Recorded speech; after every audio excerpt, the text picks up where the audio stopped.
Joder, Enio, tío, macho, son las 7 y aquí no se ha conectado nadie. Como siempre, tú y yo, los dos más La pringados, misma ¿verdad? historia. Estoy con lo de las horas, estoy hasta la nariz, siempre lo mismo.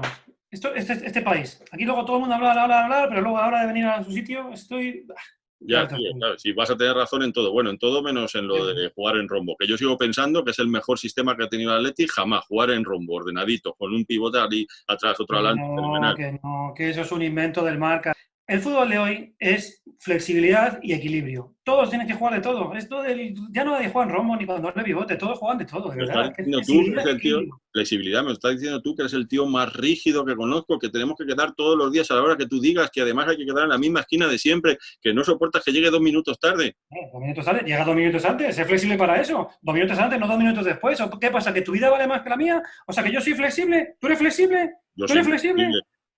¿Cuántas veces te he llevado yo a ti al fútbol? Hombre, llevarme me ha llevado pues toda la vida, casi siempre pones tú el coche, 12 años, 13, no sé, 12, un 15 montón. años. ¿Te Sí. acuerdas un día que no puede ir? Que te dije, ¿me haces un favor? ¿Me puedes llevar a casa? Y ahí estuve yo, te recogí en tu casa y te recogí en tu casa, sí, es verdad. Esa, eso. Y luego a la vuelta, ¿qué pasó? No, a la vuelta había desaparecido. Yo me fui a buscar el bocadillo calamares y ya no estabas. Bocadillo, no, la mente se te fue flexible, te llamó Petón que te iba a ofrecer no sé qué concierto, no sé dónde, no sé qué historia, que luego te dejó tirado también. ¿Y a quién dejaste tú tirado allí? Que se tuvo que ir rodeado de gente en el metro, que tardé 16 horas. ¿Quién fue? ¿Quién fue? Listo. Tanto flexible y tanta leche. Coño, que siempre es la misma historia. Mira, que te dé morcilla, coño, que siempre estás igual. Joder, Enio, es que te lo llevas todo a lo personal, macho. Enio, coño.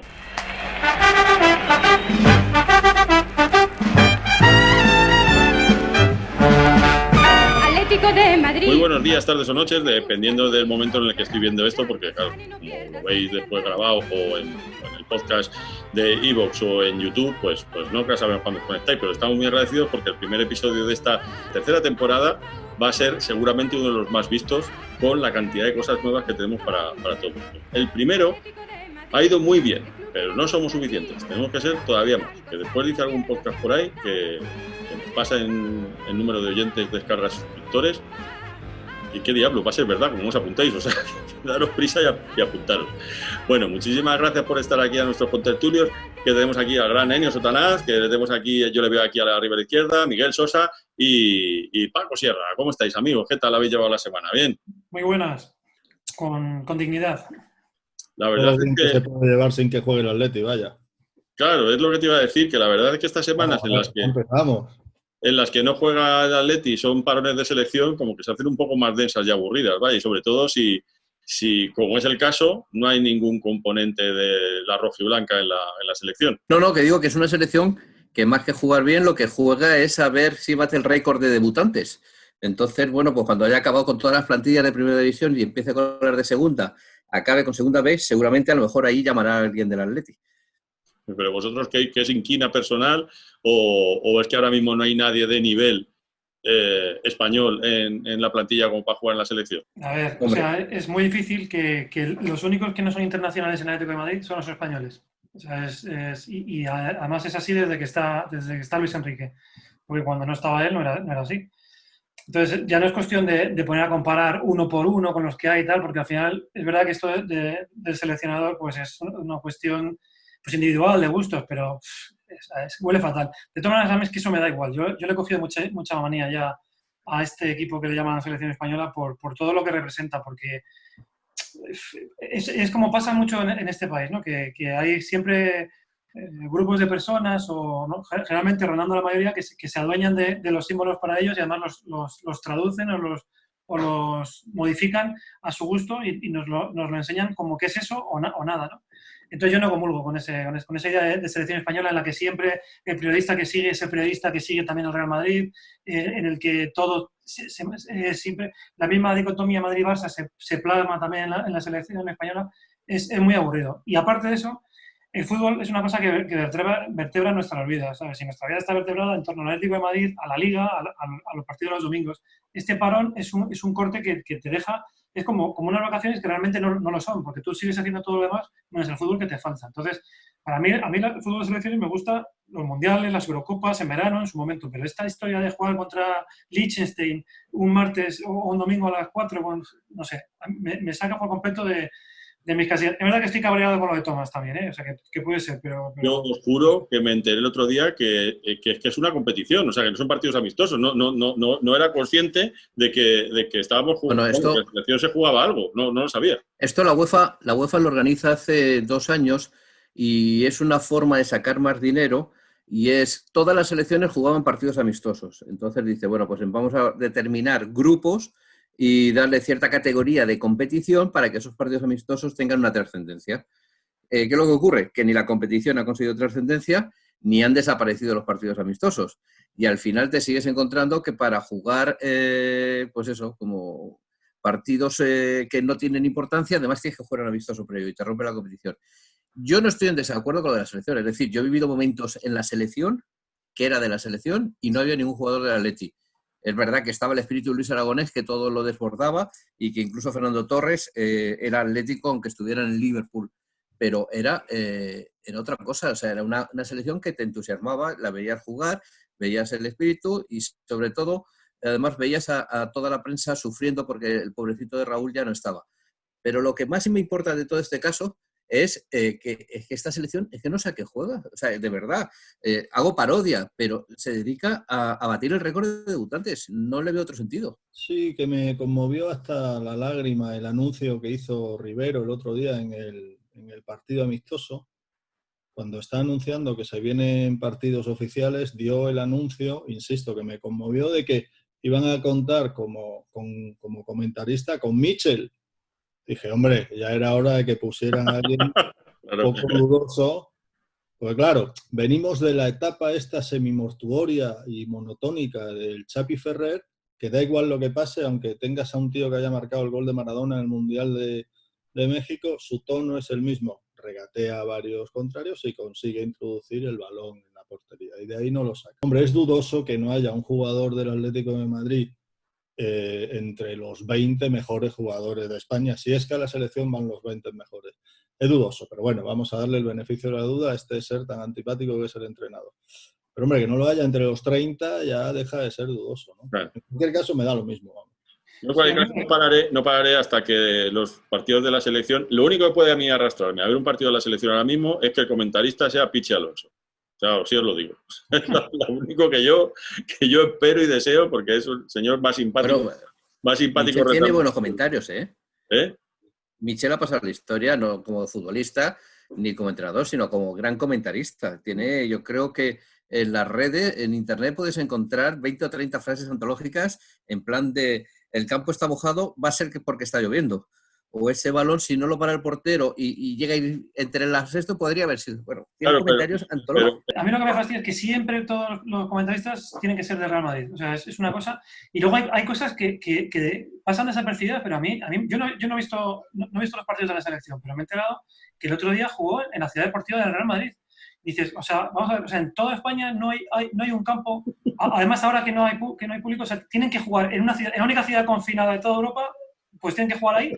Y además no tienen que jugar en la ciudad deportiva de la Federación Española, que está en Las Rozas, que es una ciudad que no está confinada. No, en la ciudad deportiva del Real Madrid, que sí, ¿sabes? En el peor momento. O sea, hay cosas que no se entienden, pero oye, ¿tú has visto algún comentario por ahí? ¿Has visto alguna crítica? Nada, todo como la malva. Pues venga, pues para adelante, para vosotros. Esa selección para vosotros. Mirad, hoy no tenemos invitado aquí con nosotros, con los 4 personajes que integramos el podcast, pero sí que le tenemos de manera grabada, porque hemos grabado una entrevista con un tipo muy interesante que se llama Emilio del Río, que ahora en la entrevista grabada pasaremos a describir, que es un escritor magnífico que se dedica a divulgar ahí está, Latin Lovers, uno de sus libros. Se dedica a divulgar a dar a conocer los restos de la cultura latina y del latín que quedan en el castellano. Y sobre todo... El castellano está compuesto de un 70% de palabras procedentes del latín, ahí en nada. Por supuesto, pero sobre todo lo que le avala para estar aquí es que es un atlético de los de pata negra. Así que vamos con la entrevista a Emilio del Río.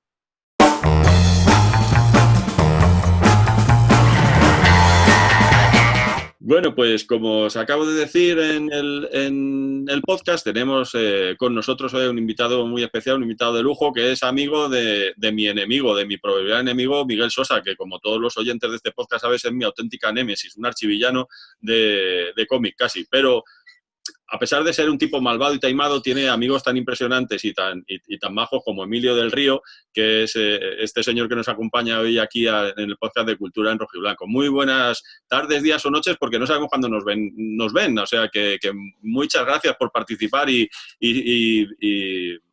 estar con nosotros en este nuevo episodio de Cultura en Rojiblanco. ¿Qué tal? Pues muchas gracias, José Manuel, por la invitación a participar en este prestigiosísimo podcast. Para mí es todo un honor, sobre todo teniendo en cuenta quién lo presenta, quién lo modera y quiénes participan, ¿no? Y hombre, entiendo tu relación con Sosa, porque con él no puede ser de otra manera. No, tiene que ser así, lo sabemos. Lo que pasa es que, bueno, hay que quererle como es. De hecho, él me ha escrito unas líneas acerca de una pequeña biografía de Emilio Río, por si hubiera alguien que no supiera quién eres, que lo dudo. Y nada, paso a leerlo rápidamente. No, pero si se la mandé yo, la biografía. Se la mandaste, ya me parecía yo. Ni siquiera lo habrá escrito conociéndole, seguro. Lo habrá reenviado lo que yo le envié. Ya me parecía a mí que estaba demasiado... Me dijo también que le enviara unas botellas de vino, porque para poder intervenir en el podcast lo normal es que los invitados aporten algo. Entonces le envié un par de cajas de vino, de las que por supuesto no te ha dado ni una botella, ¿no? No, claro. Somos el único podcast que en vez de dar un regalo a los invitados, pedimos que nos manden cosas. Es así. Entonces yo le mandé un par de botellas de vino que se las habrá quedado y, si me apuras, hasta bebido. Seguro, no tengo duda. Pues dice así el texto. Emilio del Río, riojano de Logroño, es doctor en Filología Clásica por la Universidad Complutense de Madrid, profesor titular de Filología Latina en la Universidad de La Rioja. Es autor de numerosas publicaciones de investigación sobre su especialidad. Desde 2013 colabora con Pepa Fernández en Radio Nacional, primero en el programa No es un día cualquiera y actualmente en las mañanas de Pe a Pa, acercando el latín a los escuchantes y otras gentes de buen vivir. Es autor de 2 libros muy bonitos, que ahora hablaremos de ellos, en tapa blanda y con letra clara, Latin Lovers y Calamares a la Romana. Todos sus logros y méritos palidecen con la razón por la que hoy nos acompaña en este podcast de Cultura en Rojo y Blanco, porque Emilio es del Atleti y se acabó. Esto es lo que dice el texto que creía escrito por Sosa y ahora me he descubierto... No, que lo ha escrito él, que lo decía de broma. Lo sé. Lo ha escrito él. Pues Emilio, lo ha escrito él, pero yo empecé con Pepa en 2012, no en 2013. En 2012. Lo que pasa es que me ve tan joven, será por eso, que me ha quitado un año. Bueno, ¿y de dónde? El texto lo ha escrito él, pero lo de que pide peaje por una tasa por participar, esto es verdad, y que le manda el vino, ¿eh? Esto es verdad. Oye, escúchame, ¿y tú esto de ser del Atleti, de dónde te viene? ¿De familia? ¿Te hiciste por generación espontánea? ¿Lo descubriste yendo una epifanía que tuviste cuando visitaste Roma? ¿Cómo fue esto? Pues mira, os voy a contar un secreto. Esto no lo sabe nadie. La auténtica razón por la que me hice el Atlético de Madrid. Yo estudié en Madrid, en la Complutense, soy un chaval de Logroño, como bien has dicho en la presentación, que ha escrito Sosa, eso sí que lo ha hecho, y yo estudié aquí en la Complutense unos años muy felices, en los años 80, y nunca había ido al fútbol, pero ni siquiera en Logroño, no había pisado las gaunas, o sea, no tenía ningún interés por el fútbol, pero había una chica que me volvía loco, amigo. O sea, una locura, o sea, estaba perdidamente enamorado. Nos podemos imaginar cómo sigue la historia. Claro, efectivamente. Era del Atleti. Ahí está. Y después cuando... del Atleti por amor. Por amor. Y luego descubrí por amor, por absoluta pasión, por sexo, todo junto, ¿no? Y luego descubrí que la relación con el Atleti es también de amor. Por supuesto que el amor me llevó al amor. Porque una vez que uno entra en el campo y ve esos colores rojiblancos en la grada y el equipo siente algo, pues eso, que muy pocos, como dicen aquellos que cantan la canción, pueden entender. Bueno, pues estupendo. No me cabe duda que ese amor por aquella joven te llevó al amor por el Atleti. Te llevó al amor por el Atleti. Fíjate qué cosa más bonito. Qué bonito, pues, Pero bueno, preciosísimo. Vamos allá. Lo que te decía es que nosotros, que siempre tratamos de mezclar el fútbol y el Atleti con la cultura, siempre hemos hecho un programa especial, ya que te teníamos de entrevistado, sobre el fútbol italiano, Roma, un poco las concomitancias que puede haber con el mundo de la cultura. Te sale acento italiano cuando dices el fútbol italiano. Sí. Te sale acento italiano. Me pasa un poco con Aznar, que tengo esa ese problema con los acentos. Yo es pisar Murcia y me pongo a hablar en panocho directamente, ¿no? Como experto latinista, seguro que nos puedes decir si en la antigua Roma se practicaba algún deporte que fuera seguido por masas. A mí se me viene a la cabeza las carreras de cuadrigas, pues porque soy aficionado al cine y por la mítica Ben-Hur. ¿Había algún otro o ese en concreto era el que más seguía a la gente? Bueno, jugaban algo parecido a, no digo al fútbol, pero sí, algo parecido a pasarse la pelota, ¿no? Al fútbol, ¿eh? Varios hay en los gimnasios, en las termas, hay testimonios, ¿no? Al respecto. Marcial se mete mucho, por ejemplo, nuestro paisano Marcial, el gran poeta de Calatayud, de Bilbilis, ¿no? Los de Calatayud son bilbilitanos, por el nombre latino del municipio. Este cuenta que hay un tipo que era un pelota de uno que tenía mucha pasta y dice, ya se había duchado y todo, pero lo vio al ricachón jugando a la pelota ahí con unos cuantos y dice, y se puso otra vez a jugar, y dice, otra vez a sudar y luego otra vez a ducharse, ¿no? Como crítica hacia la pelota que era. Y hacían mucho deporte. Vamos, las termas eran no solamente sitios de higiene, sitios de confort, ¿no? Las aguas frías, calientes, donde se duchaban, no tenían duchas en casa, más que los que tenían los chalés, que la domus, que eran muy pocos. Tenemos la idea que vivían todos en chalés, que narices, vivían en pisos la mayor parte. Entonces, al acabar la jornada laboral, ¿dónde se aseaban? En las termas.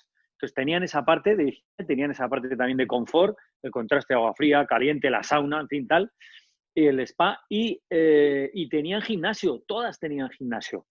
Frente a los griegos que tenían gimnasio solo, los romanos le dan ese toque diletante también e higiénico, que es muy importante. Y de hecho, donde iban los romanos, llevaban el latín, llevaban la legión, claro, llevaban el vino, ¿os acuerdas de la escena esa de los Monty Python? ¿Qué han hecho los romanos por nosotros? Hay que echarlos a estos cabrones. Alcantarillado, porque ¿qué han hecho? El alcantarillado y los regadíos y los acueductos y el vino, eso sí que lo vamos a echar de menos cuando se vayan los romanos. No, pues llevaban el vino y latín, vino, el derecho, las legiones y las termas. Y en las termas, que es a lo que voy, eso es consustancial a la civilización romana. Donde hay romanos, hay termas. Y en las termas no solamente es la parte que podemos entender del agua y estas cosas, sino también los gimnasios. Estaban incorporados los gimnasios. Porque entendían, oye, lo de mens sana, incorpore sano, esto es de los romanos, ¿no? Mens sana, incorpore sano. No hay una mente sana si no hay un cuerpo sano. Necesitamos el cuerpo sano en forma para que, no es para albergar el alma, sino que además hacer deporte genera una sustancia que nos produce, además de felicidad, conexiones neuronales. Y los deportes de masas son también consustanciales a la civilización romana. No el fútbol, no el baloncesto, pero sí, como has dicho tú, entre otras cosas, las carreras de carros, ¿no? De hecho, el Circo Máximo, que todavía se puede ver en Roma, albergaba, atención, a 200.000 espectadores. Claro, Roma era una ciudad de más de 1 millón de habitantes. Las ciudades europeas, una vez que se desaparece el Imperio Romano, la civilización romana en el siglo IV después de Cristo, lo cual nos recuerda que la idea de progreso y de civilización no es infinita, que se puede interrumpir. Eso ahora lo hemos visto claramente con la pandemia, ¿no? Sí, y no porque venga un meteorito del espacio, sino por un puto virus que se ve, que no se ve si no es con microscopio, ¿no? Y eso ha puesto en riesgo una civilización. Bueno, entonces desaparece esa civilización y Europa tardó más de 14 siglos en volver a tener una ciudad de más de 1 millón de habitantes y no con las mismas condiciones que tenía Roma. Pues el Circo Máximo tenía capacidad para 200.000 habitantes y ahí veían las carreras de carros que todos que las hemos incorporado a nuestro imaginario colectivo, como bien dices tú, por las películas de romanos, sobre todo por la mítica Ben-Hur. Pero eran unos apasionados totales, apasionados absolutos, ¿no? Luego estaban también los combates de gladiadores, que es verdad que se mataban de vez en cuando, pero no siempre, ¿eh? Ya. Y tenían equipos. Entonces, las cuadrigas, las carreras de carros, competían por equipos y llevaban camisetas de distintos colores. Esto lo cuento en Calamares a la Romana, en un capítulo que se titula Hooligans, que ahora lo voy a... Bueno, y entonces apostaban, pero bueno, los romanos se apostaban todo, todo. De hecho, sí. De hecho, Augusto aprobó una ley para evitar que se apostara tanto. Por supuesto, la incumplieron. Y él mismo apostaba también. Y se apostaban de todo, vamos. Hasta la familia, la hacienda, tal. Esta cosa nuestra de apostar y de la lotería de Navidad, por ejemplo, porque era cuando se hacía uno de los sorteos más importantes, nos viene también de los romanos. Entonces, apostaban, que es a lo que voy, apostaban a un equipo frente a otro y llevaban distintas camisetas, el equipo de los rojos, de los verdes, de los amarillos, de los azules, y entonces apostaban un dineral, se organizaban con peñas, pues estaba la peña del Atleti, la peña del Madrid, la peña del Vallecano, en fin, O sea, se juntaban en bares antes de las carreras de carros, se juntaban para animar en el circo frente a otros, se zurraban de vez en cuando. Lo de hooligans, somos romanos para bien y para mal, pero somos como ellos, vivimos como ellos, sentimos como ellos. Los primeros hooligans tenemos constancia absoluta de que vienen de Pompeya y ahora lo voy a contar. Pero por terminar, entonces apostaban hasta el punto de que eran de un equipo, a pesar de quién jugara en ese equipo, que como ahora un equipo ficha a un jugador de otro equipo y obviamente ya no le animan, ¿no? Oye, se fue Griezmann y ya no le animamos. Sí, que le animen los que animan esa camiseta. Bueno, pues con los romanos pasaba igual. Cuando un buen auriga, un conductor de un carro, se pasaba por el equipo de otro color, ya no le animaban. Bueno, lo ponían a parir además, Ojo. Lo ponían a parir. Y hay algún... Todo esto lo cuentas muy bien contado en tu libro, Calamares a la Romana. Calamares a la Romana, pasa. Que está siendo un auténtico exitazo y que recomiendo a todo el mundo que lo compre. Muchas gracias. Oye, Te mandaré vino también. Muchas gracias. Porque si no lo de los hooligans. Hay una pintura fantástica que se ha conservado en Pompeya. Esto no pasó en el circo, que era donde corrían, ¿no? Los carros, sino en un anfiteatro, donde combatían los gladiadores, había espectáculos de animales y tal. Entonces los de Pompeya celebraron un espectáculo de gladiadores, claro, también apoyaban a un equipo de gladiadores frente a otro. Fueron los de los pueblos de al lado y acabaron matándose entre ellos.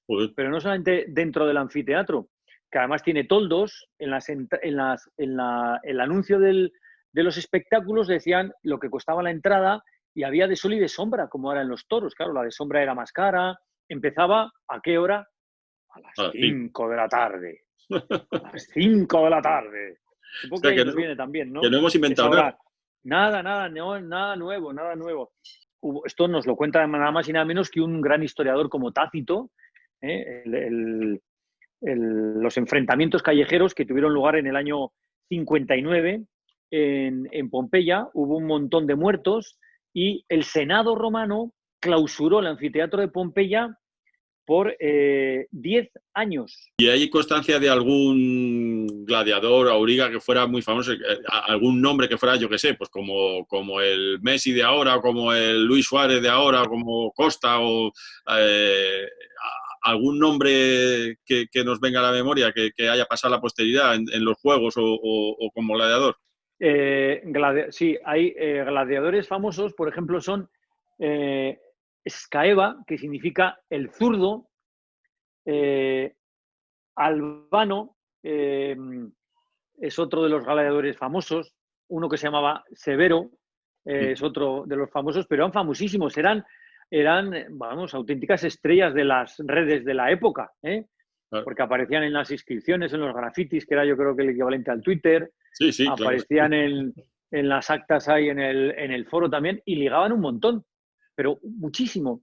O sea, se pegaban las mujeres que tenían más medios, más dinero, en la medida de lo posible, se ligaban con un gladiador, las que tenían una cierta disponibilidad, claro. Pero eran los protagonistas de la vida social de la Roma de la época. Nosotros y lo mismo con los aurigas, también. Hacemos un juego que es que tratamos de adivinar personajes que no tienen ninguna relación con el fútbol ni con el Atleti, si eran o no eran del Atleti. Por ejemplo, si decimos John Wayne y Robert Mitchum, pues para nosotros Robert Mitchum es del Atleti, aunque no supiera de la existencia del fútbol ni del equipo. ¿Tú qué emperador romano crees que hubiera encajado con ser del Atleti? Yo tengo uno. A ver. Yo creo que Juliano el Apóstata, que tuvo una vida jodida, según creo, y cuenta en su biografía. Me parece que era un tío que no lo tuvo fácil y para ser emperador, lo tuvo todo en contra y aún así logró reinar durante unos cuantos años. Sin duda alguna, en la etapa de la República, porque los romanos tuvieron 400 años de monarquía, salieron muy escaldados y en lugar de un primer ministro nombraron a dos. Tenían dos cónsules, que es el equivalente a los dos presidentes. Si ahora mismo tener un presidente, un primer ministro es un lío, imagínate con dos a la vez. Sí. Pero salieron tan escaldados en la monarquía que dijeron, aquí uno no, dos a la vez. Bueno, entonces, y luego 400 años de república y luego tuvieron otros 400 años de dictadura, ¿no? Los emperadores sí es el imperio. Bueno, en la república, sin duda, yo creo que Cicerón era del Atleti, sin duda. Claramente, sí. Y de los emperadores, Tito, el famoso arco de, ¿no? Sí. El arco de Tito era del Atleti, porque claro, aquí tenemos Trajano y Adriano, que son emperadores, el primer emperador hispano y el primer emperador no romano es Trajano. Pero, claro, estos eran del Betis o del Sevilla. Claro, porque eran de Sevilla, entonces uno sería del Betis.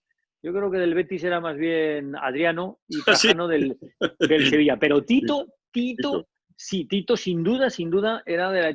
Es que hay testimonios, además, ¿eh? Hay varias inscripciones que él firma ahí, Atleti. A Tito, que era hijo de Vespasiano, le viene por Vespasiano, porque Vespasiano era muy del Atleti. De hecho, es el que construye el anfiteatro de Roma, el Coliseo, y él ya estaba pensando ahí en el Wanda. Seguramente, ¿eh? Además es que más o menos... El Wanda tiene un aire al Coliseo. Ahí hay un hilo invisible que une la idea... En el techado, claro, así el voladito. Sí, claro. Clarísimamente. Y de Tito y de Vespasiano hay una historia fantástica que la cuento en Latin Lovers. Que es el otro libro que os recomendamos. Pone un impuesto, necesitaba dinero, y entonces pone un impuesto, claro, no había váteres en los pisos, y entonces se utilizaban las letrinas que estaban había un montón por las calles, en fin, a veces era una cuestión de higiene, no te vas a poner a hacerlo en medio de la calle, ¿no? Y entonces Vespasiano le pone un impuesto a la orina, que además luego la utilizaban para las tintorerías, bien, para blanquear la ropa y tal, por el ácido que produce, en fin, eso sería otro capítulo. Y entonces le dice a su hijo, pero ¿cómo haces esto? Por favor. Y poner este impuesto, dice, necesito dinero. Y a la orina y tal. Y entonces coge unas cuantas monedas, se las pone en la nariz a Tito y dice, ¿huele? Dice, no, ¿verdad? El dinero no huele. Oye, Emilio, pues muchísimas gracias por haber estado este ratito con nosotros, de verdad. ¿Qué dices? Gracias a vosotros, me encanta. Te agradezco un montón. Os sigo con intensidad, os sigo con pasión, sois divertidísimos. Otro día Atleti y cómo es el espíritu de este equipo y de esta afición. Ahí está, otro día tienes que venir, pero para estar con todos los contertulios, que seguro que te lo pasas muy bien. Pues para un fanático de Roma como soy yo, más bien de la parte de Bizancio, he de decirte. Mi hija se llama Sofía por Santa Sofía, de hecho. Qué bonito. No soy religioso, sino porque me quedé tan ojiplático y me dio un estendalazo cuando vi Santa Sofía y todavía no me he recuperado. Pues eso, bueno. Me ha apasionado de la historia de Roma. Nosotros somos 3 amigos que nos conocemos desde hace un montón de tiempo, Pablo, Gonzalo y yo, que nuestra única ilusión en el mundo sería la restauración del Imperio Romano. Pero con todas... ¿Qué me dices? A todos los millones y millones que vean este podcast, yo tengo los viernes hay un espacio de radio en Radio 1, Radio Nacional, con Pepa Fernández, de Pe a Pa, como ha señalado antes José Manuel en la presentación, sobre latín y cultura clásica, que se llama Verba Volant. Y yo después cuelgo eso en las redes, en Twitter y en Instagram, y lo hago vestido con una toga. Entonces, no me he puesto la toga, se le vas a ver, me pongo la toga. Por cierto, eso lo pueden escuchar y ver en Twitter en @Emilio_del Río. Luego hay gente que me dice, o que escribe a la Radio Nacional, y dice, para Emilio_del Río, todo escrito así. Y digo, joder, que no, que yo soy Emilio del Río. Emilio-del Río es mi dirección de Twitter, pero yo no me he apellido guión bajo. En Bueno, fin, pues Emilio-del Río, y en Instagram @Emilio.delrío, @Emilio.delrío, y ahí estaré encantado de veros y de escribiros y de compartir con todos vosotros la afición por el Atleti, la afición por la amistad y la afición por la vida. Y por Roma, que no es incompatible. Y por Roma, por supuesto. Bueno, Emilio, pues muchísimas gracias, de verdad. Ha sido un placer estar hablando contigo. Quedas emplazado a una reunión de Cultura en Rojo y Blanco presencial. Y nada, muchísimas gracias. Ya os digo, compres el libro, maldita sea. No tienen otra cosa mejor que hacer esta tarde. Así que compren el libro. Caravanes a la Romana, impresionante. Caravanes a la Romana. Es muy divertido, ¿eh? Bueno, y divertido. Son capítulos cortos, los pueden leer en el cuarto de baño, además. Porque además la cultura clásica no tiene por qué ser aburrida. Nos la enseñan aburrida, que es diferente a que sea aburrida, que eso es un poco... Pero es muy divertida. Claro que sí. Bueno, Emilio, muchísimas gracias por todo. Gracias, un abrazo. Chao. Atleti. Atleti.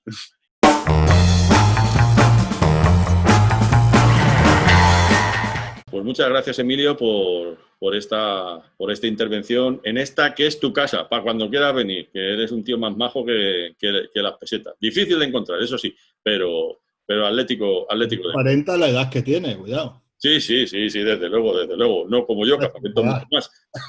Hasta que me pelo la barba. Como el latín rejuvenecido. Claro.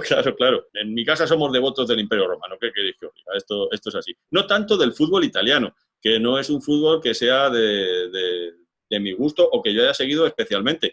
Pero es cierto que tenemos auténticos especialistas en esta tertulia en definir y en explicar lo que es el catenaccio. Vosotros creéis que sabéis lo que es el catenaccio, pero no sé si Juan Ancantelar está tan seguro de esto. Por eso ha hecho una sección de las 5 cosas que debéis de saber sobre el catenaccio. Aunque os voy a decir otra cosa. No ha conseguido hacer 5. Y esto creo que va a ser algo que le va a ocurrir más veces. Pero bueno, no es fácil lo que él hace, ese top 5 de jugadores con bigote o 5 cosas que tiene que saber con el catenaccio. Le queremos igual. Vamos, Juan.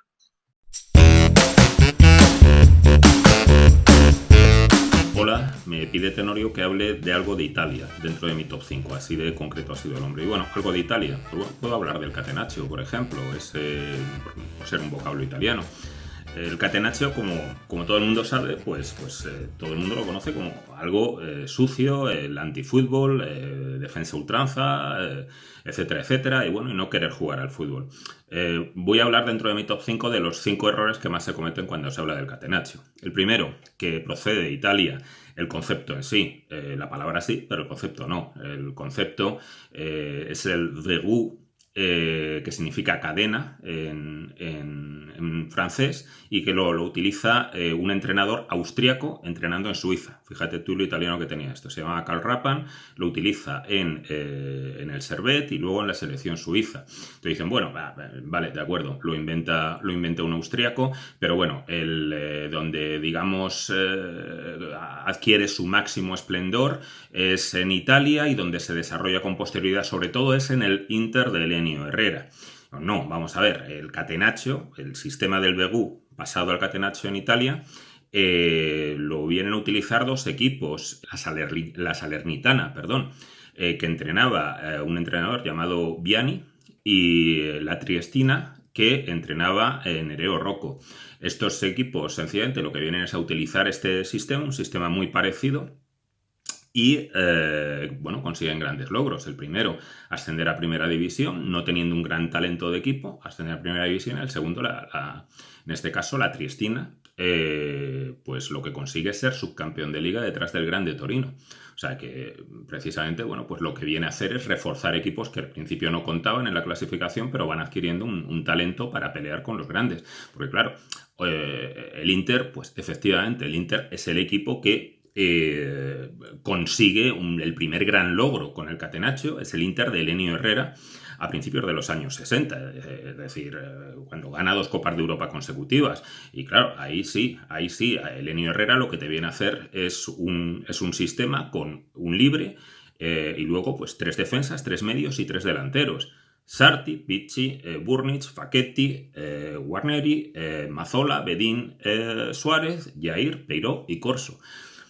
¿Qué es lo que trae el catenaccio en este caso? Pues de pasar del primitivo 3-2-5 en el que era el sistema en el que jugaban, en el que, oye, pues salían los equipos al campo y el que más talento tenía, pues marcaba goles, más goles que el otro, pues aquí lo que te venía a hacer era establecer, digamos, un equipo más compacto y pasar del 3-2-5 al 4-3-3. ¿Os suena? El 4-3-3, que es justo lo que vienen a utilizar en la actualidad los grandes equipos que alardean de jugar sistemas ofensivos. Pues el 4-3-3, el que lo trae al fútbol es precisamente el Catenaccio. ¿Y qué trae otra cosa el Catenaccio? Otros te dicen, es que no ha inventado absolutamente nada el Catenaccio. El Catenaccio, por ejemplo, trae algo tan bello y tan explosivo en su concepto para el fútbol como crear la figura del líbero. Es decir, lo que venía a establecer el Catenaccio era un sistema de marcaje al hombre, en el que, bueno, pues lo físico potenciaba mucho las virtudes de tu equipo, ya que si no tenías mucho talento ofensivo, pues bueno, lo podías compensar, en este caso, bueno, pues con unos marcajes al hombre en cuanto a la defensa y con unas transiciones rápidas, pero crea la figura del líbero, que ahí va. Entonces, por ejemplo, es decir, sin el Catenaccio no habría existido el concepto de líbero como coche, escoba y creador desde la defensa de juego. Es decir, sin Catenaccio no hubiéramos tenido ni a Beckenbauer, ni a Luis Pereira, ni a Arteche, etcétera, etcétera, ni a Godín, por ejemplo. Con lo cual, pues bueno, un mundo sin Arteche, por ponerte un ejemplo, sin don Juan Carlos Arteche, es un mundo mucho peor. Ya para finalizar, pues bueno, otra de las cosas en este caso que se dice del Catenaccio es, sí, pero bueno, destruyó el fútbol, es un sistema muy feo, es un sistema muy tal. A ver, feo para el que lo padece. Es decir, para mí, sencillamente, un sistema que lo que viene a traer es que si tienes menos armas, si tienes menos talento, a base de una táctica, de un sistema y de colocarte bien en el campo, consigues contrarrestar ese mayor talento que muchas veces viene del dinero del rival, oye, pues yo no veo dónde está el problema en el Catenaccio, ni mucho menos. Lo que veo es sencillamente un sistema que vino a marcar una gran evolución en el fútbol. Y sobre todo, vuelvo a repetir, trajo el líbero, la figura del líbero. Es decir, ahora mismo, por ejemplo, si no hubiera habido Catenaccio, pues tú estarías viendo una foto de Luis Pereira y se estaría desvaneciendo, como Marty McFly en Regreso al Futuro. Y no existiría y no llegaría a nacer nunca Luis Pereira. ¿Os lo habéis imaginado? No, claro, vosotros no imagináis nada, solamente os ponéis y bla, bla, bla, bla. Pues ni bla, bla, ni bla, bla. El Catenaccio es la mayor evolución que se produce en la historia del fútbol. Y que no tenga que repetir. Buenas tardes.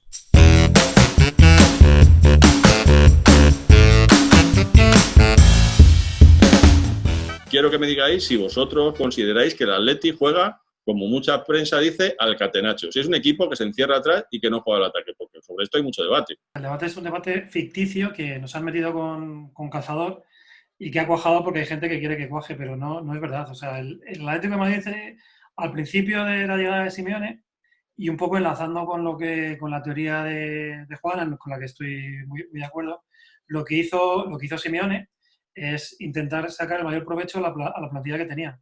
Venía de una situación muy comprometida desde todos los ámbitos, o sea, social, deportivo, institucional, de respeto por el resto de equipos, y eso revertirlo era muy complicado. Entonces lo que hizo fue construir el equipo desde atrás. O sea, esa basculación defensiva del Atlético de Madrid del año 2014-2015, eso lo están repitiendo ahora un montón de equipos. Eso ha evolucionado. La gente, entre otras cosas, porque al final ya el entorno no le ha dejado, o sea, el Atlético no puede salir 40 partidos al año a encerrarse en su área porque no se lo va a permitir el Osasuna o el Villarreal el otro día o el Eibar o quien sea, ¿sabes? Entonces tiene que jugar de otra manera. Entonces, en el origen, yo creo que podría emparentarse con algo parecido al Catenaccio, aunque yo creo que el Catenaccio es una versión un poco más radical de todo esto que estamos hablando, pero yo creo que ahora mismo no. Y con esta pregunta que hace el Catenaccio, yo creo que efectivamente el Catenaccio es un exceso radical de defensa en el que incluso se renuncia muchas veces al contraataque y yo creo que el Atleti tradicionalmente, no con el Cholo, históricamente siempre ha jugado de manera defensiva, no a echarse atrás, pero sí a tener el control defensivo para luego efectuar el contraataque. El Atlético de Madrid toda la vida ha sido un equipo de contraataque, no es de ahora. Y eso implica que es un control defensivo. Catenaccio yo creo que es un poco más el autobús la expresión española de autobús. Efectivamente, el Atlético ha habido partidos de autobús. Yo recuerdo Múnich. Múnich fue un partido de autobús, donde es que fueron disparados y aquello era un muro construido con carne humana. Sin embargo, Liverpool, que aún puede tener esa sensación, en Liverpool hubo 8 o 10 contraataques bastante peligrosos y donde se rompía continuamente el control defensivo, un poco el control atacante del Liverpool. Yo creo que Catenaccio es un excesivo, pero es verdad que el Cholo viene de Italia, ha vivido ya, ha mamado de lo que es el fútbol control italiano y que los primeros años yo creo que teníamos un contraataque mucho más rápido. Ahora jugamos unos años a intentar tener más control de balón. No creo que fueran en nuestros mejores años. Yo creo que hicimos ahí una pérdida de intensidad a cambio de no tener el control del balón y sobre todo que no teníamos definición de gol. Y si no ahí tienes el contraataque no fulmina en gol, pues al final esa defensiva suele ser que acabe en empates. En la temporada pasada 15. Miguel, ¿tú tienes alguna reflexión que hacer acerca de esta cuestión o de cualquier otra que pase por tu perturbadamente? Es que estas polémicas tan estériles me resultan aburridas, para la par que, como muy bien dice Enio y también Paco, forzadas y falsas directamente. A mí no se me ocurre que en otro deporte alguien comente semejantes cosas. No creo que nadie le dé por decir que Karpov era un señor aburridísimo y que en comparación con Kasparov resulta que era un manta de cuidado. Bueno, pues amigo, díselo tú a Leoncho García, el comentarista. Leoncho García creo que sí, ¿no? Que es el que, sí, Leoncho García, un crack. que vive las partidas de ajedrez, o las partidas, ¿no? Se dice así, partidas de ajedrez como si fuera una final de la Copa del Mundo. Sí, bueno, pero también esto te da la facilidad de enfrentarte a alguien que juega mucho peor que tú, ¿no? Es decir, Karpov de ninguna manera jugaría con un jugador como Leoncho, por ejemplo. De la misma manera que nosotros ya podremos decir lo que queramos del último tuercebotas del fútbol profesional, que son todos mucho mejor que nosotros. A mí particularmente me gusta el tipo de fútbol que hace el Atleti. Me gusta cómo defienden, me gusta la defensa a ultranza de su sistema de juego, por más allá de que hay algunos partidos que es que nos han apaleado, porque es que nos hemos enfrentado a equipos muy poderosos, ¿no? Ese partido efectivamente con el Bayern, cualquiera de lo que estáis comentando. Ya chicos, esas cosas pasan. Pero bueno, quiero decir que la victoria no es necesariamente bella. Mourinho tiene con el Chelsea, no, con el Inter, el ejemplo mejor de Catenaccio que ha habido nunca, que fue una semifinal con el Barcelona. Es verdad. La famosa de que luego le meten el aspersor para que no lo celebre. Eso no era un Catenaccio, eso era el mega Catenaccio. Y aquello defendía hasta la familia. Era terrible. Por más que lo he intentado, no consigo que Mourinho me resulte un personaje totalmente antipático. Porque creo que él ha hecho tanto por el antimadridismo que le tendremos que estar siempre... Cada vez me resulta menos antipático. A mí me ha gustado siempre Italia. Me gustaba cuando era pequeño, me llamaba mucho la atención porque me parecía un equipo súper competitivo y eso me llamaba mucho la atención en los equipos cuando era pequeño, de estos que siempre era muy difícil ganarles. O sea, era un equipo súper competitivo y eso, no sé por qué, me llamaba, porque cuando eres pequeño tampoco sabes de fútbol. Tú ves ahí a señores dando la pelota, pero esto lo vas adquiriendo con los años. Pero a mí me atraía mucho esa característica de los italianos, aparte de que son siempre más guapos, más mejor vestidos y tienen un bronceado que no tiene nadie, ¿no? Era una selección que siempre me llamó la atención. Pero ahora, viendo lo que jode a la gente, todavía más. O sea, yo suelo ir con Italia en mundiales y Eurocopas porque, no sé, me siento muy identificado con esto. Es por eso, por el italiano que yo no llevo dentro. Ya me gustaría a mí llevar un italiano dentro, pero quizás sea eso. Sí. Sobre todo por la selección italiana del Mundial 82, que fue un espectáculo. Que ganó el título, pero es que en la primera fase, no sé si os acordáis, la primera fase empató los 3 primeros partidos, los querían matar, no volvían a Italia y luego acaba ganando el campeonato, elimina a Brasil, ¿no? Elimina a Argentina y le gana la final a los alemanes. O sea, ¿cómo no hacerse italiano? Italia del Atleti. ¿Cómo se llamaba? De todas formas, los italianos... Este presidente tan simpático que tenían, que se levantaba... Sandro Pertini. Pertini, eso, qué hombre más majete, ¿verdad? Una frase antológica, decía que no conocía gente más educada que los fumadores. Dicen, nunca se quejan de tener a un no fumador al lado. Edilla, como el otro día nos dijo que iba a hacer una sección, bueno, pues un poco lo que le salía de los huevos, así lo vamos a decir porque no tengo otra definición más cercana y más certera, pues ha decidido hacer una cosa muy chula, que es aunar la filosofía y el fútbol. Hola amigos, voy con mi sección sorpresa, que Tenorio estaba desesperado porque no le daba contenido. Bueno, pues lo que vamos a hacer este año, que luego igual lo cambiamos todo, es que vamos a hacer un análisis, atención, de filosofía, de baratillo, ciencias sociales malísimas, hecho en casa muy mal, sobre la plantilla del Atlético de Madrid. Ahí queda eso. ¿Cómo os quedáis? Bien. Vamos con el primer análisis. Por supuesto, ¿a quién vamos a hacer un análisis filosófico, histórico, social? Pues a nuestro gran timonel, al Cholo Simeone. ¿A qué me viene el Cholo Simeone? ¿Qué me recuerda? Está claro, La razón populista. Aquí tenemos este libro, Ernesto Laclau. ¿Os acordáis cuando salió la nueva política, el populismo, no sé qué? Bueno, pues fui de los pringados que se compró este libro, porque Ernesto Laclau no hay Dios que le entienda. Pero da algunas claves donde yo encuadro a Simeone, que es en el populismo político. Esto significa la generación de un sentido común masivo y hegemónico dentro de su patria, que en este caso la patria somos nosotros, la patria colchonera. Simeone, ¿qué ha hecho? Ha generado un sentido común masivo de que somos la hostia en verso, que ya lo sabíamos, pero nos lo ha reforzado, creando antagonismos, tanto con la prensa, el florentinato variado, la vikingada infiltrada, todos los que piensan que deberíamos jugar a otra cosa. Bueno, pues ha creado un antagonismo, que eso está muy bien, nos ha dado un sentido común de época, y esto es inigualable, señores. Es que Ernesto Laclau estaba pensando en Simeone cuando hizo esto. Entonces, no os aconsejo que os leáis La razón populista, no lo aconsejo, pero sí que Simeone, para mí, para empezar esta serie, os digo que es el máximo ejemplo de populismo político que ha vivido un banquillo del fútbol mundial. Quedaos con esa copla porque hay que pensar en estas cosas, ¿vale? Que lo paséis bien esta semana. Bueno, Edilla es una caja de sorpresas, entre otras cosas, porque es la persona que más libros coñazos se lee del mundo. Esto es un hecho, él lo reconoce. Tiene un récord Guinness de leerse ensayos que inexplicablemente llega a terminar.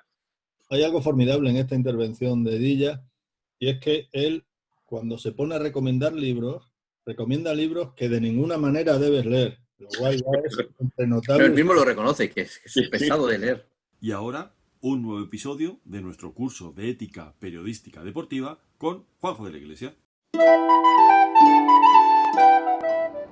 ¡Oh, qué sorpresa! Me pillan ustedes aquí vestido de sport. Estoy en mi pequeño chateau de Galapagar, apenas un pie de la torre, discreto, rústico, pero acogedor, donde me sorprende mi querido amigo Tenorio, chiquillo, que está empeñado en que les haga un comentario sobre cierta frase aparecida en un programa de la televisión deportiva. Todo viene de que hay un jugador en el Real Madrid que está apartado del terreno de juego por una vieja lesión. En el programa El Golazo de Gol Televisión tienen la divertidísima ocurrencia de sobreimpresionar esta frase. El Real Madrid tiene un problema gordo con Hazard. O sea que es un chiste, ¿no? O sea, como en el cabaret, diciendo pero sin decir, aquí hay alguien entrado en carnes. Claro que también podemos plantearnos si estamos para hacer chistes o para informar. En el segundo caso, nosotros plantearíamos un titular más bien en esta línea. Una vieja lesión mantiene a Hazard apartado del terreno de juego. También es posible que lo que se desee sea lo contrario, organizar el Festival del Humor para que quede claro que nos queremos reír de las mantecas adheridas al panículo adiposo del cuerpo de cierto futbolista. En ese caso, pues podemos titular, sobre todo en ciertas fechas, de esta manera y resulta graciosísimo. El gordo cae íntegro en el Real Madrid. Por razones obvias recomendamos el segundo titular, les agradecemos su atención y les invitamos a la próxima entrega de nuestro curso. ¿Qué ibas a decir? Lo digo porque cuando el Atlético de Madrid ha fichado a Luis Suárez, el día que lo ficha ya recibí un WhatsApp, no de alguien del Atleti, sino de alguien del Real Madrid, y me dice, condescendiente, bueno, está gordo, pero si lo ponen a tono, igual hace goles. Atención, eso lo dicen de Luis Suárez, que se le caen los goles de las botas, no como a Vinicius, Rodrigo, esa panda, Jovic, Mariano, toda esta panda de mantas. Y digo yo, escucha, no quiero faltar a Hazard, que ha venido con algo de sobrepeso, ni siquiera quiero manchar la imagen de Puskás, que llegó el hombre que parecía un camarero de cualquier bar de Berlín. Pero el gordo, el que estaba gordo de verdad, era Ronaldo cuando lo fichó el Real Madrid y el Inter. Efectivamente. Luego se hinchó a marcar goles. Uno de una ministra de Cultura delante del liceo, cuando el liceo se incendió, pues se fue de Madrid a Barcelona, llegó inmediatamente allí, llega, le llenan eso de alcachofas los medios y dice, entre otras cosas, que el Ministerio de Cultura va a apoyar y va a dar el dinero que haga falta, y dice que no permitirá que se apague nunca la llama del liceo. Ese es buenísimo. Son lapsus. Pero este titular no me parece tan inocente, fíjate. Mira, nuestra amiga Natalia, que es la que se ocupa de estos temas culturales en su magnífico programa de Deporteca, también nos deja pinceladas de su buen gusto eligiendo referencias aquí, en este humilde y pequeño podcast. Lo primero que me vino a la mente cuando Tenorio me pidió que la sección de este podcast estuviera dedicada a Italia fue el cántico de Los años han pasado, cuya música está sacada de una canción de un grupo italiano llamado Righeira, que se hizo muy famoso en España a principios de los 80 con un hit que los que ya tenéis una edad seguramente que recordáis, es el de Vamos a la playa, oh, oh. Después de irse a la playa, sacaron otra canción que sirve de base musical a nuestro Los años han pasado. La canción se titula L'estate sta finendo, que significa el verano se acaba. Es algo así como el final del verano del dúo dinámico, pero con más ritmo. Los primeros en adaptarla a cánticos de grada fueron los hinchas del Águila, pero como es un equipo muy modesto, no traspasó fronteras hasta que los hinchas del Nápoles se pusieron a cantarla. Y hasta aquí mi incursión en la sección musical de Ennio Satanás, porque yo he venido a hablar de mis libros. El primero, el de Pasolini. El director dijo una vez: todas las tardes que pasé jugando al balón en los prados de Caprara fueron indudablemente las tardes más bellas de mi vida. El deporte era muy importante para él y escribió muchos artículos sobre fútbol, boxeo, ciclismo, bueno, y sobre la vida en general. Estos artículos están recogidos en este libro, publicado por Editorial Contra y titulado Sobre el deporte, de Pier Paolo Pasolini. En sus páginas encontraréis preciosos textos y os aseguro que ninguno de ellos tiene desperdicio porque, a pesar de estar escritos hace más de 40 años, son muy, muy cercanos a los que sentimos pasión por el deporte. Y de Pasolini a Fellini. Y no es que el director haya escrito este libro del que os voy a hablar ahora, no, pero es que la historia es muy de las pelis de Fellini. El milagro de Castel di Sangro, a ver si se ve bien. Ay. Un cuento de pasión y locura en el corazón de Italia. Está escrito por un periodista estadounidense, Joe McInnes, que se aficionó al fútbol durante el Mundial del 94, que se celebró allí en Estados Unidos, y bueno, se aficionó especialmente al fútbol italiano. Entonces conoció la historia del Castel di Sangro, que es un equipo pequeño que jugaba en las ligas amateurs y que en muy poquito tiempo consiguió llegar hasta la Serie B. Y él, pues nada, le pareció impresionante la historia de este equipo y lo quiso contar, ¿no? en este libro. Se fue al pueblo, estuvo hablando con todo el mundo. Bueno, pues aquí se cuenta esa temporada 96-97 en la que el Castel di Sangro tenía que enfrentarse a alguno de los mejores combinados del fútbol italiano y es posiblemente, pues eso, el retrato de una época preciosa para este equipo y también nos va a recordar pues a todos aquellos que amamos el fútbol humilde, ¿no? Y que tenemos esa pasión por el fútbol. Espero que os gusten mis dos recomendaciones. Bueno, pues esta recomendación literaria de Natalia, este amor de gran Pasolini por el fútbol, es un libro que os recomendamos enormemente y que además enlaza directamente con la sección de nuestro amigo Paco Sierra, que nos vas a recomendar 2 series magníficas, creo, ¿no? Sí, porque relacionándolo con series italianas, al final pensé en hablar de series italianas, pensé en hablar de series de la mafia que siempre da recorrido y al final dije, voy a sacar 2 detalles. Nos pide el amigo Tenorio que hablemos de Italia y de series. Bueno, pues series, quizá la más famosa últimamente ha sido Gomorra, el impacto que más ha tenido. También recomiendo La mafia mata solo en verano, o Suburra. Son grandes series, además donde todo en común siempre es la camorra, la delincuencia organizada. No voy a hablar de esta serie de Italia. porque si hablamos de mafia podríamos hablar de todas las americanas donde aparecen obras maestras como Los Soprano o Wolverine Pie. Pero tampoco voy a hablar de ellas, quiero hablar de dos referencias italianas muy concretas. La primera es la cuarta temporada de Fargo. Bueno, Fargo ya sabéis que es el título, o fue una película de los hermanos Coen allá en los 90 y que ha dado de sí ahora 4 temporadas. Cada una es una historia independiente que se vive en una ciudad del Medio Oeste y donde son situaciones de violencia exagerada y humor negro. Son situaciones reales de gente sencilla, sitios pequeñitos donde de repente una explosión de sangre y todo explicado y vivido con mucho humor negro. Y bueno, pues en esta cuarta temporada, que está todavía en emisión, está todavía ahora mismo por el 4º o 5º capítulo, el argumento habla de las disputas que hubo en Kansas City. O sea, sabéis que esta ciudad no está en Kansas, está en Missouri, y donde el crimen organizado lo dominaban a principios del siglo los judíos. Pero llegaron luego los irlandeses y se enfrentaron los dos clanes. Ganaron los irlandeses. Y luego llegaron los italianos y se enfrentaron y ganaron los italianos. Y ahora, que es donde está la trama de la película, han llegado los afroamericanos y están enfrentados con los italianos.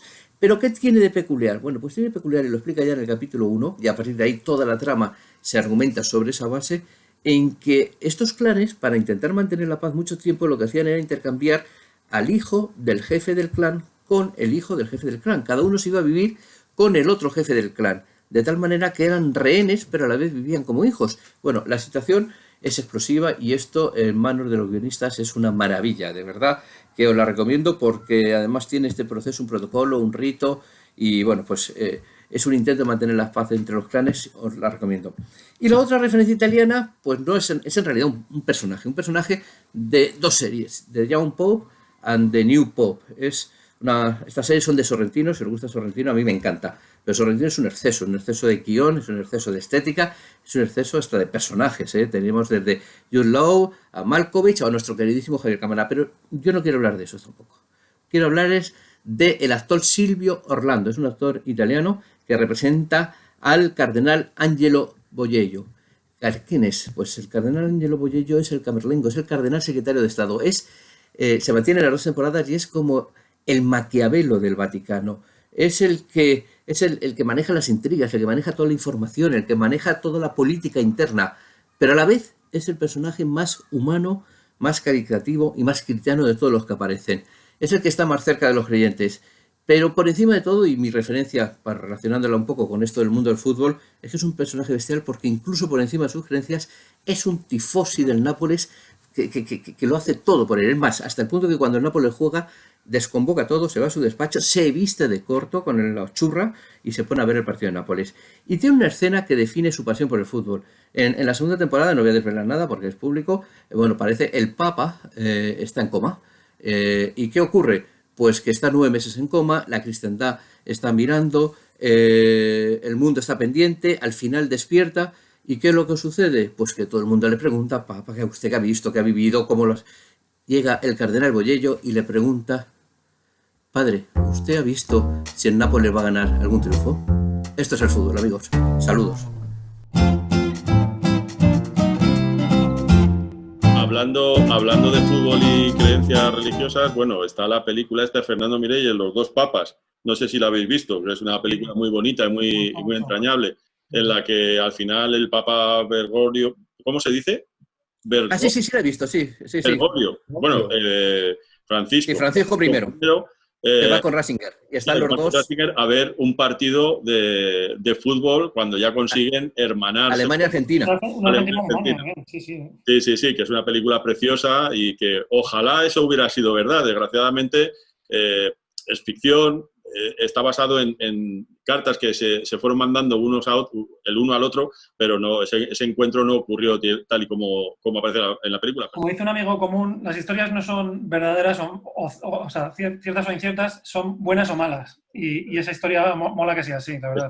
Está muy bien, un director magnífico. Oye, Sosa, y tú nos habías preparado, porque como hemos traído a tu amigo el señor Emilio del Río, y nos ha hablado de estas palabras del latín y todas estas cosas, tú, que eres tan culto, preparado, que te mereces un médico, un dentista, como decía la canción, ¿qué pasa? ¿Que no nos vas a ilustrar con...? Sí, es que hablaba Emilio el término cancerbero, que quien más, quien menos sabe que alude al personaje mitológico que guarda el Hades, un perro de 3 cabezas. Entonces, me he apuntado algunas palabras relacionadas con los dioses, empezando por pordiosero. Es una palabra que viene naturalmente porque los pordioseros pedían por Dios. En general son palabras relacionadas con, como todo el mundo sabe, con la mitología. Volcán viene de Vulcano, erotismo de Eros, morfina de Morfeo, etc. Pero hay otras palabras menos conocidas o conocidas que no le encontramos el tranquillo de la mitología. Por ejemplo, esos documentales de la 2 antes de quedarnos dormidos, donde veis los perros salvajes que van en manadas intentar comerse un ñu, se llaman licaones. Licaón era un rey de la Arcadia que fue condenado por Zeus a convertirse en hombre lobo. O torio, el símbolo químico, por Thor, el dios escandinavo. Huracán, por el dios precolombino del viento. Me gusta especialmente amoníaco. Amoníaco procede del griego amoniacón, que significa literalmente del país de Amón, porque el país de Amón era Libia, la actual Libia, porque allí se erigía el templo más importante al dios Amón, en la actual Libia. Entonces de ahí viene amoníaco. La cosa olía a mitología, amigo. Oye, has visto que no puedes quedar tú por ser el menos culto de este podcast, claro. O sea, tenías que poner siempre tú como el aceite por encima. Es todo fachada. Ya. Pero bien que me has dicho, o metes esta sección o no vuelvo. Esto... Es que tengo otras ofertas. Claro. Desde que te dedicas a intervenir en otros programas y en otros podcasts, pues no sé, ¿qué quieres que te mandemos? ¿Quieres que te hagamos algún tipo de oferta, algún tipo de remuneración o salario, que también está relacionado con los romanos? ¿Qué te crees? ¿Que eres el único que ha leído la Historia Universal Asimov, amigo? Que yo también la he leído. ¿Qué pasa? Nada repugnante, me es ajeno. Qué entretenido era Asimov cuando hablaba de los griegos, de los egipcios. La verdad que Asimov, para mí, me parece un señor pesadísimo cuando escribe sobre ciencia ficción. Momento. Vamos a ver. Por favor, tío, sacrilegio. Favor. ¿Pero qué estás diciendo, tío? O sea, vamos a ver, mira, lo de 2001 que nos ha mantenido durante toda la temporada pasada. Lo que acaba de decir. Tío, por favor, Paco, dile tú algo, que a mí me entra la risa, de verdad. Es un género infame dentro de la historia de la literatura. Como ¿Qué estás diciendo, tío? Pero ¿cómo que es un género infame que la ciencia ficción o Asimov? La ciencia ficción es lo que la literatura, lo que Queen a la música. ¿Pero qué estás diciendo? ¿Qué estás diciendo, hombre, por favor? Bueno, y luego, hablando de Roma también y de series, la serie de Roma de HBO está muy bien. No sé cómo no lo hemos dicho antes porque sí, la verdad es que sí. Es dentro de todo lo riguroso que se puede ser en una serie de ficción, creo que aporta una visión muy diferente a la tradicional que hemos visto en las películas de Roma y de esa época de los romanos. ¿Sí? Bueno, pues estamos quedando sin tiempo. Bueno, es un programa muy entretenido, muy variado, un poco de aquí, un poquito de allá. Hemos tenido un invitado virtual, hemos hablado de series, de cine, de palabras también que nos ha traído Sosa, nuestras secciones habituales. Y claro, como siempre, pues habrá que cerrar con un poco de música que nos trae Genio. Y aquí está su sección. Perdón, ¿puedo decir algo? Sí. Borras. No vas a meter mi vídeo, mi sección, o como carajo le quieras llamar, porque veo que me has quitado un plumazo de... Si quieres lo digo en directo, que queda más gracioso. No, la voy a meter, pero la voy a meter seguida de otra. Sí, ya veo. Tú no te preocupes que tú sales el primero, ¿sabes? Nada. No lo quieras arreglar ahora, porque fíjate cómo venía el texto dramático claramente en picado, dices, meto a Ennio y termino el programa en alto. Bueno, déjame comentar la sección y así luego le das un... Ennio, no voy a decir nada porque yo después de los Beatles no he oído nada. Los nombres te los inventas, ¿verdad? Sí. Vale, me quedo más tranquilo, cabrón, digo, este tío. Venga.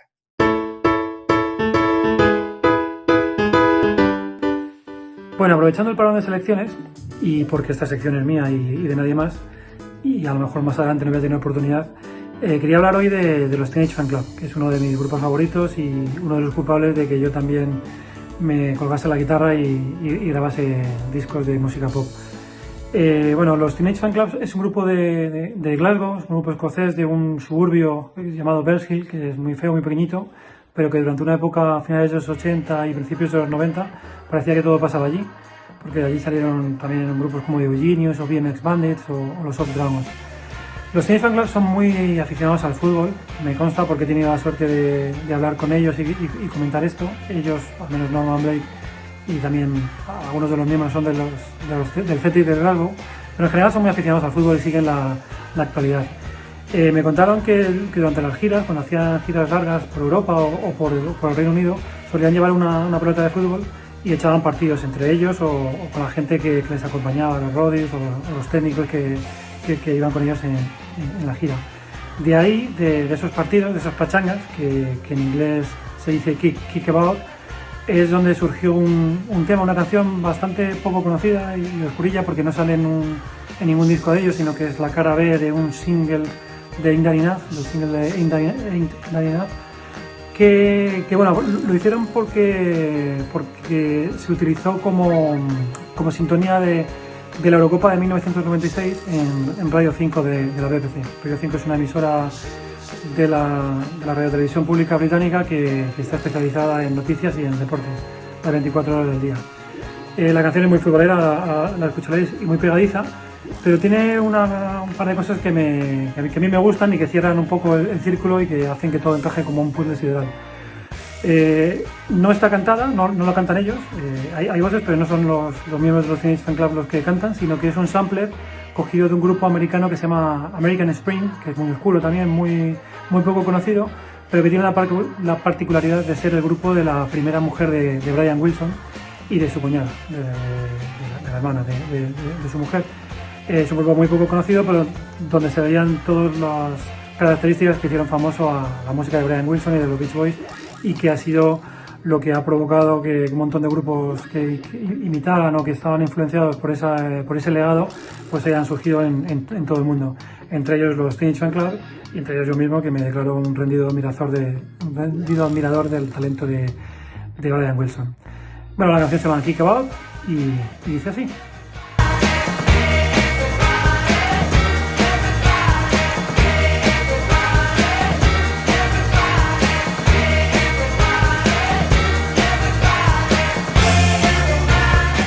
Bueno, muchachos, para dar una idea que seguro que Tenorio ya ha tenido. Seguro, dime. Abras una lista en Spotify con las recomendaciones de Ennio, claro. Ah, qué bueno. Ya la he tenido, de hecho. Ya lo hacemos en el podcast Hermano Bombiván, pero con esta nueva temporada empezaremos a hacerlo aquí también, ¿sabes? Y además en nuestra página web que vamos a estrenar dentro de poco, pondremos todas las recomendaciones que ustedes, con gran acierto y criterio, pues proponen a nuestros oyentes y a nuestros youtubers videntes.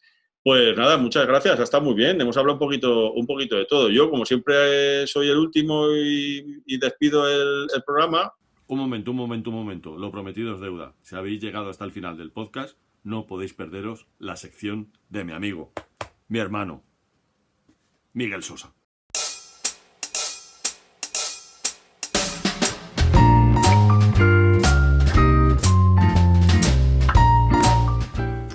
Hola, soy Miguel Sosa para Cultura en Rojo y Blanco, el podcast de referencia, tengo que hacer publicidad, para todos los que gustan del Atleti y de la cultura, y no necesariamente por ese orden.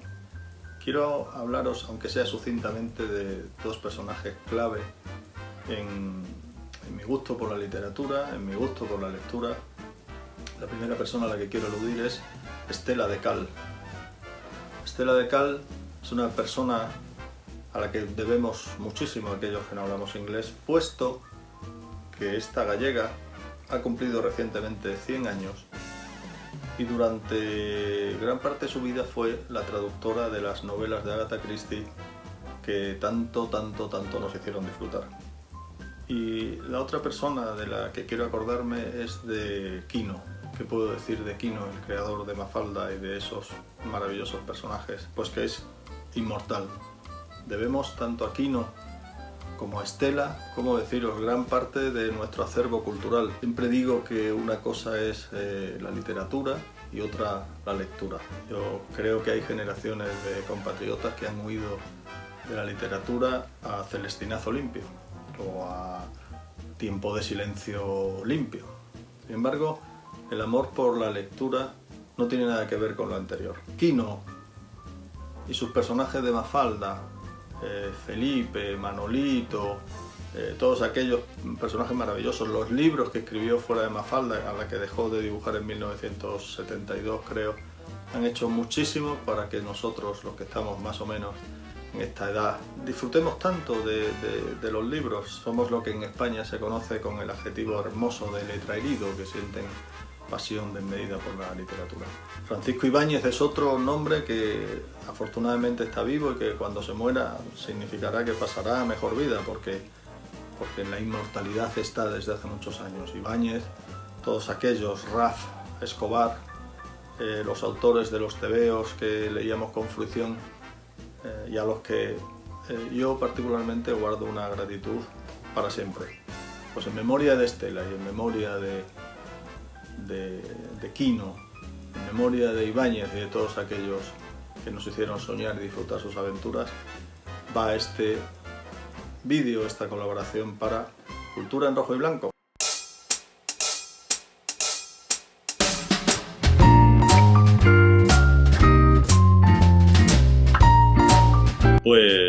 Pues esto es todo, que nos vemos dentro de 15 días. Ya habrá vuelto la Leti, habrá vuelto la Liga, tendremos partidos que comentar, aunque ya sabéis que lo hacemos con Contubernio y nada más. Que muchas gracias por estar aquí, chavales. A vosotros, ustedes. Bueno, gracias. Chao, chao, hasta luego.